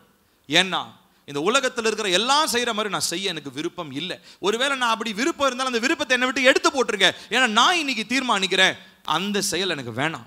இந்த உலக மனுஷங்க செய்யற எல்லா செயலும் நான் செய்ய எனக்கு விருப்பம் இல்லை.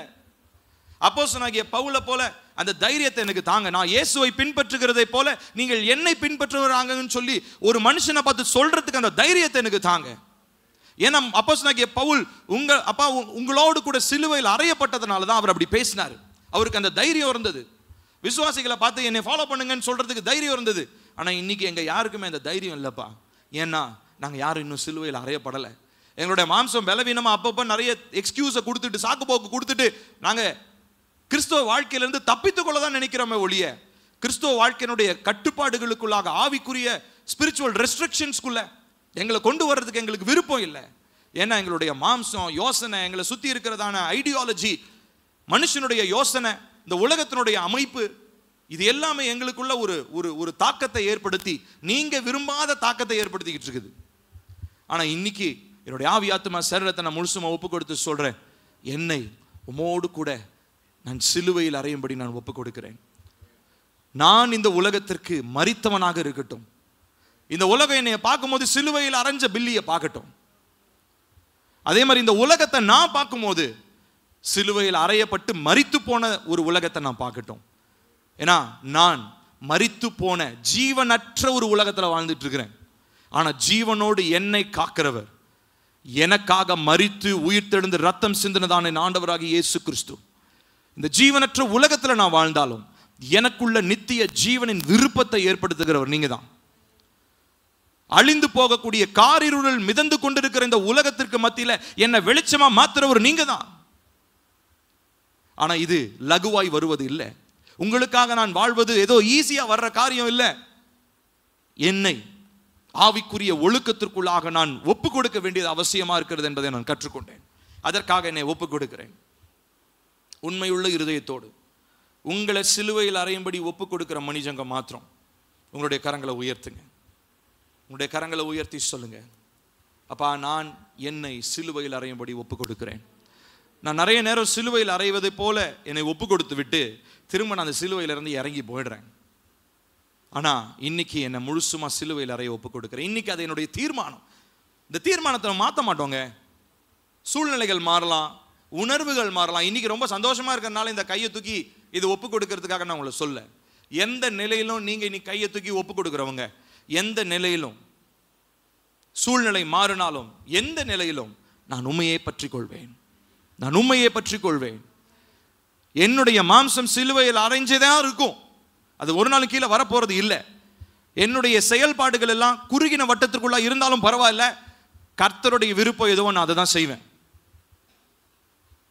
நான் இவ்விதமா வாழ்றனால என்னை பார்த்து ஒரு மனுஷன் பின்பற்றும் போது தைரியமா எனக்கு ஒரு தைரியம் உண்டு என்னை பின்பற்று என்று சொல்வதற்கு.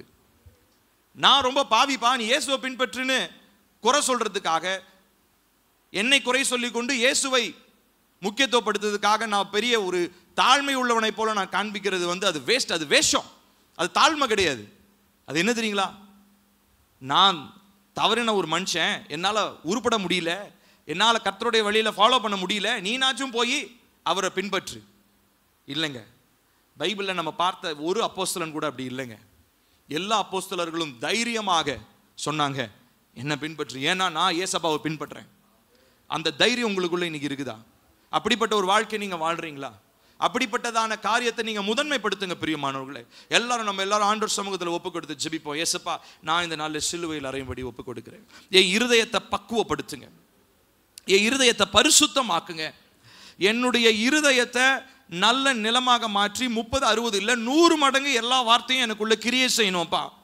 ஆகையினாலே உங்களுடைய வார்த்தையை கேட்க முடியாதபடி கிறிஸ்துவை அறிகிற அறிவின் மேன்மைக்கு எதிராக எழும்புகிற எந்த மனிதனாக இருந்தாலும் சரி, எந்த வாய்ப்பாக இருந்தாலும் சரி, அதை குப்பையும் நஷ்டமும் என்று எண்ணிக்கொண்டு அதை நான் உதறி தள்ளிவிட எனக்கு உதவி செய்யுங்கப்பா. அப்பா என்ன உங்க சமூகத்தை விட்டு பிரிக்க நினைக்கிறதான மனிதர்கள் இனிமே எங்க எல்லைக்குள்ளே வரக்கூடாதப்பா. எத்தனை பேரால தைரியமா சொல்ல முடியும்? உங்களுக்கு பிடிச்ச ஒரு ஃப்ரெண்டா இருக்கலாம், உங்களுக்கு பிடிச்ச ஒரு நபரா இருக்கலாம், ஆனா அவங்க உங்களுடைய ஆவிக்குரிய வாழ்க்கைக்கு வளர்ச்சிக்கு சிலுவையில் அறையப்படுறதுக்கு கிறிஸ்துவ அறிகிற அறிவின் மேன்மைக்கு தடையா இருந்தாங்கன்னா அவங்களை வாழ்க்கை விட்டு அகற்றுங்கப்பா. I don't need that person. எனக்கு அந்த ஆள் வேணாம், எனக்கு அந்த ஃப்ரெண்டு வேணாம், எனக்கு அந்த பார்ட்னர் வேணாம். ஏன்னு சொன்னா நான் உங்களோடு கூட வளருகிற அந்த அறிவின் மேன்மையில நான் வளர எனக்கு உதவி செய்யுங்க. என்னை முழுசுமா நான் ஒப்பு கொடுக்கிறேன். ஜீசஸ்.